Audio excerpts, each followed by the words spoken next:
그리스도와 벨리알이, 이런 제목으로 고린도후서 강의를 이어가겠습니다. 어떤 젊은 그리스도인이 그가 희망하는 직업이 바텐더이고 그가 그것을 직업으로 삼기 위해서 기도하고자 할 때 반드시 그가 염두에 두어야 할 것이 있습니다. 그게 무엇이겠습니까? 그것은 하나님의 뜻에 자신이 하고자 하는 일이 과연 부합한 것인가 하는 진지한 질문이고 하나님의 뜻을 묻는 것입니다. 사람들은 자신의 내면적인 어떤 긍정적이고 좋은 느낌 때문에 그것이 하나님의 뜻이라고, 하나님의 인도하심이라고 생각하는 경향이 있습니다. 그러나 하나님의 뜻은 나의 느낌이나 생각으로 추론하는 것이 결코 아니죠. 좋은 끌림이나 어떤 감정, 어떤 인간적인 매력을 느낀 것만으로 우리는 그 일이 혹은 그 사람이 하나님의 뜻이라고, 그것을 취하는 것이 하나님의 뜻이라고 생각해서는 안 됩니다. 바텐더라는 직업을 갖고자 한다면 생각해 봐야 합니다. 먼저 그것을 생각하기에 앞서서 성경은 뭐라고 말씀하고 있는지를 살펴야 합니다. 그런데 하박국 2장 15절에 보면 이웃에게 술을 마시우되 자기의 분노를 더하여 그로 취하게 하고 그 하체를 드러내려 하는 자에게는 화 있을진저, 이런 말씀이 기록되어 있단 말이죠. 그는 분명히 이 말씀 앞에서, 그리고 자신의 양심을 두고 바텐더가 되고자 하는 자기의 생각이 반드시 이 하나님 말씀 앞에 돌아보아서 이것을 철회해야 될 생각이구나, 이렇게 결정을 내려야 할 것입니다. 그가 하나님의 사람이라면 말이죠.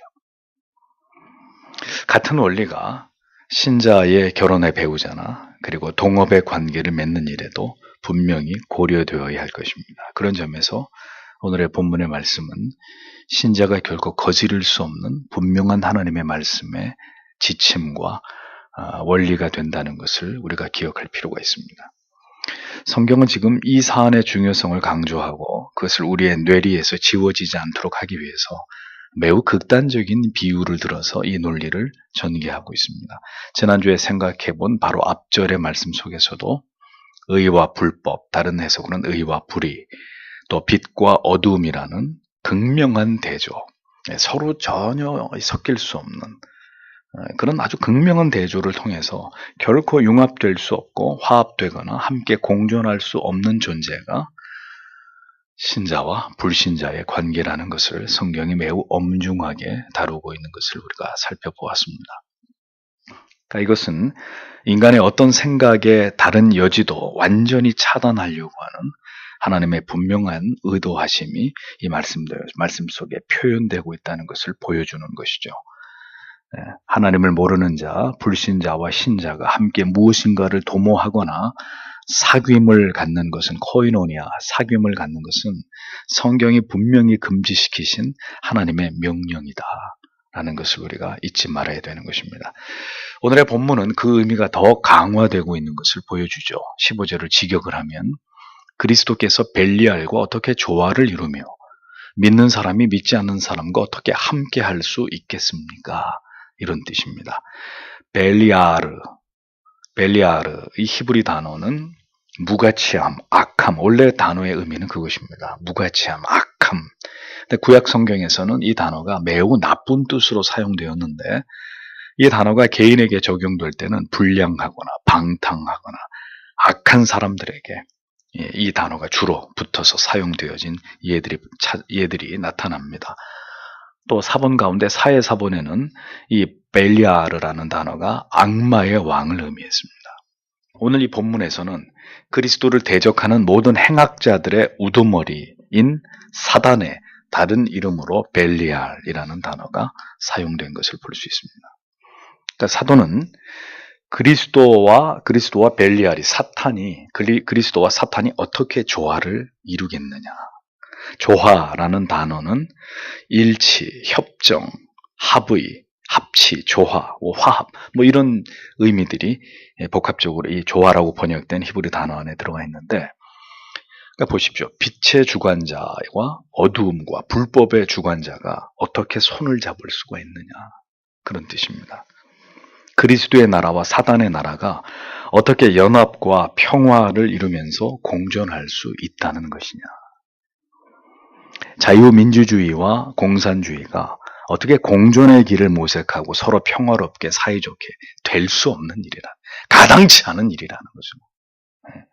악은 소멸의 대상이지, 악은 타협과 대화의, 공존의 어떤 길을 묻는 대상이 될 수 없는 것입니다. 어리석은 인간들의 꿈이라는 거죠. 어느 한쪽이 자신의 모든 것을 포기하고 상대방과 그런 대가를 지불하고도 하나가 되고자 하는 그런 어떤 결단이 이루어지지 않다면 불가능한 일입니다. 자, 그러면 여러분, 그리스도께서 벨리알 편에 서시겠습니까? 사탄이, 벨리알이 그리스도의 편에 서겠습니까? 그런 일이 일어나겠습니까? 그러니까 일어날 수 없는 상황을 이렇게 그리스도와 벨리알이라는 극단적인 비유를 가지고 성경이 말씀을 하고 있다는 거죠. 있을 수 없는, 일어날 수 있는 가능성이 0%인, 절대로 일어날 수 없는 그런 일이라고 성경이 말씀하고 있는 것입니다.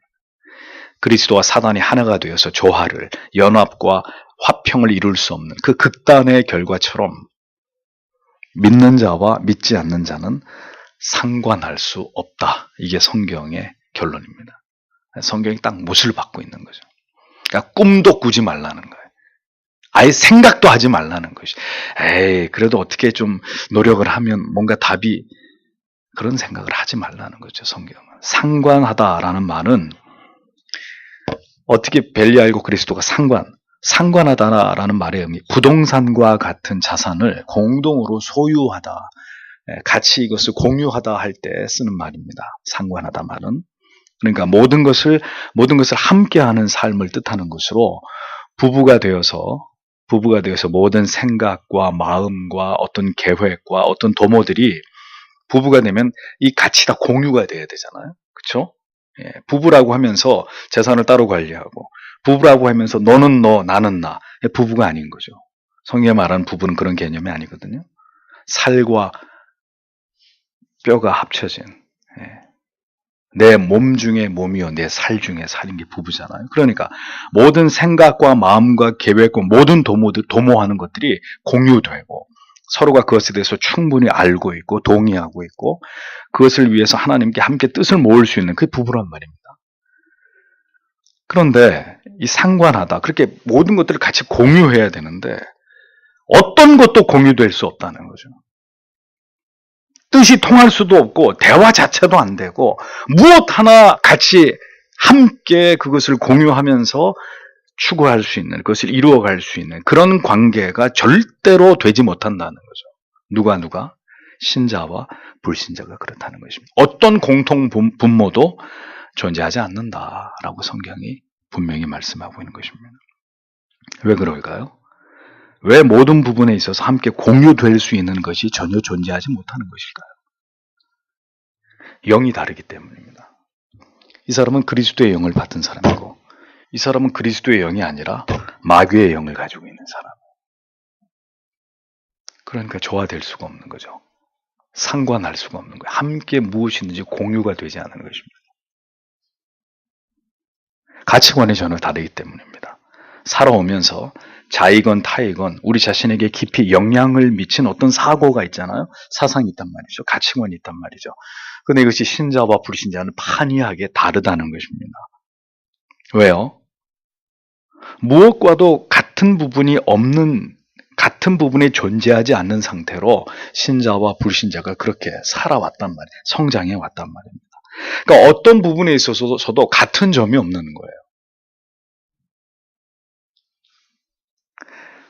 그런데 여러분, 신자와 불신자가 교제를 함에 있어서 함께 어떤 사업을, 비즈니스를 함에 있어서 서로 다름으로 인해서 만약에 불편함을 느끼지 못하고 있다면, 성경에 따르면 분명히 상관할 수 있는 게 아무것도 없는데, 조화도 되지 않고 연합도 되지 않는, 절대로 빙탄지간과 같은 것이 신자와 불신자라고 분명히 말씀하고 있는데, 내가 불신자하고 같이 일을 하는데 전혀 불편함을 못 느껴요. 내가 불신자하고 교제를 하고 있는데 전혀 불편하지 않아요. 지금 내 영혼이 뭔가를 얘기할 때 전혀 불편함이 느껴지지 않아, 다르다는 게 느껴지지 않는다. 불신자가 신자와 맞는 점은 당연히 없을 것이고, 그렇죠? 그러니까 그 뭔가 불편함이 없는 이유가 불신자가 신자가 하는 모든 말에 동의가 이루어졌기 때문에 불편함이 없을 그런 가능성은 없을 것입니다. 그럼 어떻다는 거예요? 결국 신자가 불신자와 뭔가 상당 부분 이렇게 통하고 맞는 점이 있기 때문에 신자와 불신자 사이에 불편한 점이 없다는 것이죠. 그러니까 그건 무슨 말이냐, 뭘 의미하는 것이냐. 신자라 이름하는 그에게 불신자와 많은 부분에 있어서 공감되고 공유되고 이해하는 부분이 많다는 것은 그가 불신자와 상당히 가까운 삶을 살아가고 있는 그런 신자이든지 아니면 전혀 진리의 영향을 받고 있지 않는 믿음이 아주 미약한 사람이든지, 아니면 이름은 신자인데 겉모습은 신자인데 속은 전혀 신자가 아니든지, 그러니까 뭔가가 어색하고 맞지 않고 불편하고 생각과 어떤 뜻이 공유되지 않아야 정상인데 많은 부분이 공유가 되고 있다. 그러면 세상 말로 돌진개찐이라는 거예요. 거기서 거기라는 얘기입니다. 살아온 과정을 무시할 수가 없습니다. 왜냐하면 긴 시간을 통해서 우리들은 모두 각자 어떤 경험들을 축적했고 어떤 지식들을 계속 우리 안에 쌓아왔기 때문입니다. 그런데 그렇게 경험과 지식이 쌓여지는 과정에서 한 사람은 전혀 하나님이 없었어요. 전혀 하나님이 없었어요. 그러니까 그 모든 판단의 결정은 자기였단 말이죠. 근데 그 자기를 주장하는 건 누구예요? 어둠의 영, 마귀란 말이죠. 어떤 경험과 지식이 축적되는 과정에서 전혀 하나님이 없었다. 하나님의 말씀의 영향을 거의 받지 못했다. 그러면 그를 지배하고 있는 사고와 사상과 가치관에 무엇이 가득 차 있겠습니까? 당연히 무신론적이고 지극히 인본주의적이고 지극히 자기애, 자기 사랑으로 충만한 생각들이 그를 온통 지배하고 있겠죠. 어떻게 거듭난 성도가 이러한 사고와 생각과 경험으로 온통 무장되어 있는 사람하고 무언가를 공유하고 무언가를 연합하고 뭔가 함께 거룩한 뜻을 도모하는 일이 가능하겠느냐 하는 것입니다. 함께 알릴 수 있는 영역은 조금도 존재하지 않는 것입니다. 존재한다면 그것은 바로 신앙을 가졌다고 생각하는 쪽에 심각한 결함을 의미하는 것이다 라는 것이죠. 그리스도와 사단이 결코 함께할 수 있는 부분이 머리털만큼도 존재하지 않는 것처럼 믿는 자와 믿지 않는 자는 아무리 공유할 부분을 찾고 또 찾아도 공유되지 않는 게 지극히 정상인 거예요. 그게 지당한 것이다. 그게 성경이 우리에게 가르치는 바입니다. 성경은 명백하게 애매한 표현을 에둘러 사용하지 않고 보십시오. 오늘 본문에는 믿는 사람 그리고 믿지 않는 사람이라고 아주 구체적으로 정확한 표현으로 이 양자를 엄격하게 구분하고 있습니다. 아주 대놓고 믿는 사람과 믿지 않는 사람이라고 분명하게 표현을 하고 있는 거죠. 그들이 걸어가야 될 인생길과 그들이 선택해야 될 삶에 있어서 믿는 사람, 믿지 않는 사람 절대로 공통분모가 없다. 이것을 명시하고 있는 것입니다. 성경의 입장은 이것입니다. 신자와 불신자는 함께 걸어갈 수 없는 사람들이다. 특히 동업이나 결혼을 전제로 이렇게 믿음을 갖게 만드는 일. 자, 신자와 불신자가 같이 갈 수 없으니까 당신하고 나하고 같이 가야 되는데, 같이 사업을 해야 되는데, 그럼 우리 교회 나오라고. 우리 교회 나오면은 내가 당신하고 같이 동업을 할 테니까. 내가 당신하고 결혼을 해야 되겠는데, 형제, 우리 교회 나오라고.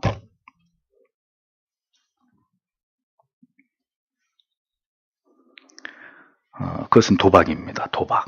하나님을 시험하는 죄입니다. 내가 이 사람을 선택했는데 하나님께서 그를 변화시켜 주셔서 나와 함께 미래를 도모하게 해달라고 하나님의 뜻을 완전히 무시한 채로 그렇게 고집을 부리는 것밖에 되지 않는 것이라는 거죠. 여러분 생각해 보십시오. 하나님께서 왜 그대가 선택한 하나님을 알지 못하는 자를 변화시켜 주셔야 합니까? 왜? 하나님이 무엇 때문에? 누구를 위해서 그렇게 하셔야 됩니까? 하나님의 뜻이 이같이 명백함에도 이를 무시하고 제 고집대로 결정을 한 자를 위해서 하나님이 무엇 때문에 그 같은 요구에 응답을 해 주셔야 되냐. 그녀를 변화시켜 주시지 않는다면, 변화시켜 주신다면 하나님 제가 그 사람과 결혼하겠습니다. 그러면 변화시켜 주시지 않으면 어떡할 건데? 그럼 헤어질 겁니까? 정말 그렇게 할 수 있습니까? 어차피 우리 마음대로 할 것을 하나님은 다 아시기 때문에 이런 우리가 만들어 놓은 조건에다가 하나님은 절대로 응답하시지 않습니다. 하나님을 그렇게 시험하고 그런 방식으로 하나님께서 우리에게 응답하시리라고 생각하는 것은 하나님을 기만하는 것입니다. 우리가 이러한 하나님의 말씀을 덮어두고 모험을 하겠다는 거죠. 한번 도박을 해보겠다는 것입니다. 성경에서 예외인 것은 없습니다. 예외의 경우라는 건 없습니다. 성경이 금한 것은 영원히 금지될 수밖에 없는 것이고, 성경이 허락한 것은 영원히 계속 우리에게 허락되고 약속된 것일 뿐입니다. 우리가 만약에 하나님의 선하심을 믿고 그렇다고 지옥 가는 거 아니니까 이 하나님의 명백하게 기록되어 있는 하나님의 뜻을 다 덮어버리고 우리가 억지를 부리고 고집을 부린다면 우리 마음대로 될 수 있습니까? 없습니까? 될 수 있습니다. 하나님이 결국은 그것을 허용하시거든요. 여러 경로로 아니라는 사인을 주시지만 우리가 다 그것을 무시해버리고 끝까지 내 고집대로 하겠다면 허용하십니다. 그러나 그 모든 것은 잊어버리지 마십시오. 하나님의 뜻을 명백하게 거스리는 것이 되고, 그렇게 흘러가는 인생 속에서 우리가 지불해야 될 모든 고통의 대가는 고스란히 우리의 몫이 되는 것입니다. 하나님이 왜 저를 이렇게, 그런 얘기하면 안 되는 거죠. 우리가 고스란히 그 고통을 우리의 몫으로 우리가 여기고 그렇게 살아가야 되는 것입니다. 그렇게 했다고 해서 하나님이 버리진 않습니다. 너는 내 뜻대로 하지 않았기 때문에 너는 지옥이다. 네 구원은 취소다. 그런 하나님 결코 아니십니다. 여러분, 우리의 모든 필요를 하나님께서 채우신다는 것을 우리는 분명히 믿어야 합니다. 필요한 것을 우리에게 주시지 않을 때는 무슨 하나님의 뜻이 있는 것이죠? 주의 뜻을 잠잠히 기다리면서 지금 나에게 무엇이 더 필요한 것인지를 집중해야 됩니다. 하나님 보실 때 지금 내가 어떤 부분의 필요를 더 채우라고 하는지 하나님 앞에서 영적인 부분에 있어서 우리는 자꾸 육의 것을 탐하고 이게 빨리 좀 됐고 이거 하나님 응답해 주시고 막 이런 것에 분주하지만 근데 그 어떤 것도 응답이 이루어지지 않아요. 그럴 때는 잠잠히 기다리는 것입니다. 주님, 제가 어떤 부분에 더 준비가 필요한지 깨닫게 해주십시오. 믿는 자와 믿지 않는 자가 무엇인가를 도모하려고 하는 이유가 무엇이겠습니까? 믿는 자와 믿지 않는 자가 이렇게 자꾸 사귐을 가지려고 하는 이유가 뭐겠어요? 뭔가에 쫓기기 때문입니다. 사람의 생각이 앞서기 때문이라는 거죠. 우리 뜻대로 우리가 정한 때에 우리가 원하는 것을 이루려고 하기 때문입니다. 인내하지 못하기 때문이라는 거죠. 우리를 향하신 하나님의 주권과 그 선하신 섭리를 우리가 온전히 신뢰한다면 지금이라고 말씀하시는 것도 하나님의 뜻이고 침묵하시는 것도 하나님의 뜻이고 지금은 아니라고 말씀하는 것도 다 하나님의 뜻인 거잖아요. 근데 그걸 못 기다리는 거예요, 우리는. 빨리 돼야 된다고 생각하는 거죠. 이게 좋은 기회이기 때문에 이번에 이걸 이 프로젝트를, 이 기회를 잡아야 대박이 난다. 이 사람 아니면 내 인생에 더 이상 좋은 사람은 없다. 이 사람이다. 시쳇말로 꽂히는 거죠, 그렇게. 그게 다 뭐예요? 사람의 생각이란 사람의 생각. 나의 급한 마음인 거예요. 조급한 거예요. 하나님을 온전히 신뢰하지 못하는 의심이란 말이죠.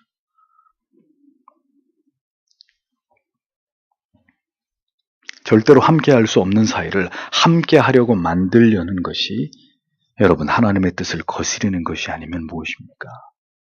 함께할 수 없는 사이를 함께할 수 있는 사이로 도저히 함께해서는 안 되는 그 일을 함께 그 일을 하려고 하는 여러분 이것이 불순종이 아니면 무엇이 불순종입니까? 신자가 맞이하게 되는 진정한 축복은 결국 모든 함께할 수 없는 자들과의 연합과 교제와 조우를 모두 거절하고 뿌리치고 결연히 하나님의 뜻을 지킨 자들에게 주어지는 은총이라는 것을 잊어버리지 마십시오. 그러니까 그런 유혹이 없을 것 같으면, 그런 문제에 교회와 그리스도인들이 봉착되지 않을 것 같으면 사도 바울이 이런 얘기를 할 이유가 없는 거예요. 그러니까 그 얘기인즉슨 이렇게 함께할 수 없는 사람들과 함께하고자 하는 어떤 도모, 유혹들, 이런 모든 것들을 결연히 주의 교회가, 성도들이 끊어내면서 이 하나님의 말씀을 붙들고 가라고 하는 거죠. 이런 상황이 얼마든지 초래될 수 있기 때문에 우리가 신자로 이 세상을 살아가는 동안에 그런 상황이 발생했을 때 분명히 이 진리를 기억하라는 거 아니겠습니까? 바울은 고린도 교회 성도들이 이러한 문제들을 소홀히 여김으로 결국은 자신들의 신앙에 심각한 문제를 자초했다는 것을 알았습니다. 왜 거짓 교사들을 만나요? 왜 거짓 사도들이 하는 얘기를 가서 듣고 있는 거예요? 왜 절대로 같이 갈 수 없는 사람들과 교제하고 밥 먹고 사귀고 이 일을 한번 같이 해보자고. 그러니 그 결과가 무엇이냐? 하나님과 멀어지고 사도와 멀어지고 모든 지체들과 단절돼 버리는 이 심각한 문제를 고린도 교회 성도들이 자초했다는 것을 알고 즉시 그것으로부터 돌이켜서 결국은 사도가 믿지 않은 자와 멍에를 같이 매지 마라. 그리스도와 배려하려. 이런 말씀 논리를 이야기하는 이유가 뭡니까? 궁극적으로 하나님과 관계를 회복하라는 거예요. 그런 문제들을 빨리빨리 해결하고 지금 그대들의 큰 문제, 하나님과 단절돼 있지 않느냐, 영적으로. 그러니까 그런 것들을 다 끊고 빨리 다시 그대들을 구원의 도로, 그리스도의 구원의 도로 불러주신 하나님과의 관계를, 그리스도의 관계를 회복하라고 고린도 교회 성도들에게 사도는 촉구하고 있었던 것입니다. 불신자와의 연합과 교제는 나의 영혼을 망가뜨리고 하나님과의 관계를 단절시킬 수 있는 지극히 위험한 일이라는 것을 사도가 고린도 교회 성도들에게 경고하고 있었던 것이죠. 성도 여러분, 제가 10년을 넘게, 10년이 뭐예요? SFC 간사만 10년을 했고 한 20년 정도 제가 청년들을, 대학부 학생들을, 중고등부 학생들을 지도해 봤잖아요. 그러니까 수많은 경우들을 지켜보아온 목사의 말을 여러분 경청해 주십시오. 믿음이 견고하고 하나님을 지극히 사랑하는 사람들은 절대로 그들의 인생 속에서 불필요한 모험을 하지 않습니다. 길이 아님을 알면서 굳이 한번 가보려고 하는 그런 어리석음을 범하지 않습니다. 정말 믿음의 사람, 믿음의 심지가 굳은 사람들은. 믿음이 견고하지 않은 모든 신자들이 지금까지 제가 보았을 때 항상 잘못된 선택을 했고, 가장 영적으로 불안한 때에 가장 잘못된 선택을 했고, 잘못된 사람을 만났고, 잘못된 일을 시작했고, 결국은 그들의 믿음은 그들의 잘못된 선택으로 인해서 더 뒷걸음질 치게 됐고, 모두가 우려하는 시작을 통해서 결국은 그들의 삶이 고통과 괴로움을 피해가지 못하는 그런 결과를 보여준 것을 저는 수도 없이 보았습니다. 그래서 A부터 Z까지 이 성도님이 이렇게 살면 어떻게 될지 제가 예언을 하겠다는 게 아닙니다. 보인단 말이에요. 죄송한 얘기지만 어떻게 이 선택을 하면 이 성도님의 삶이 앞으로 어떻게 될지. 그 하나님의 원리는 변치 않기 때문에 그 원리를 지킨 사람과 지키지 않은 가는 길이 거의 대동소이하단 말입니다.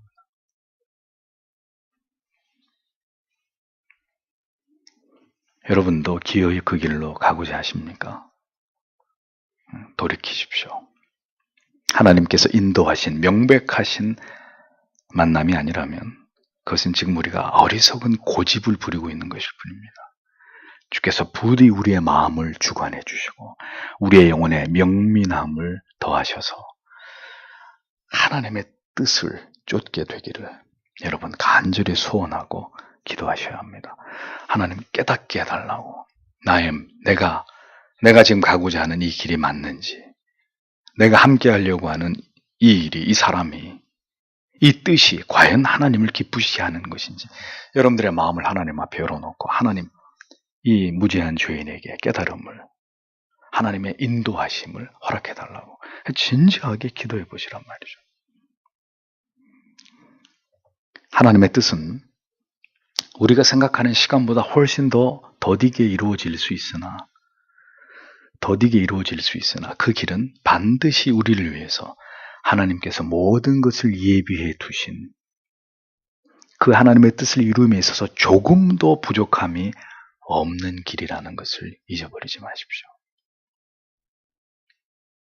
모든 것을 하나님의 순리와 하나님의 뜻에 맞추어서 살아가고자 함이 곧 신앙입니다. 그것이 하나님을 향한 신뢰이고 하나님께서 우리에게 바라시는 바입니다. 사도 바울은 이렇게 하나님과의 관계가 뒤틀려 있었고 교우와의 관계가 갈등 가운데 있었고 그리고 참된 사도인 자기 자신을 향해 철저하게 마음의 문을 걸어 잠그고 있는 고린도 교회 성도들의 그들의 문제가 무엇인지를 해부하는 과정에서 이러한 문제점들을 밝히면서 이것을 그들이 하나님 앞에서 해결하지 않으면 하나님과의 관계의 회복은 요원한 일이 된다라는 것을 그들에게 촉구하고 있었던 것입니다. 오늘도 이 말씀을 우리의 마음 가운데 새기고 또 이것이 적용돼야 될 우리의 사랑하는 자녀들, 이 서교장로교회 청년들, 하나님의 이 말씀의 지배를 받아서 그들의 앞으로의 삶이 하나님의 뜻 가운데 있기를 여러분 이 시간에도 다 함께 기도하시고 돌아가시기를 바랍니다. 다 함께 기도하겠습니다.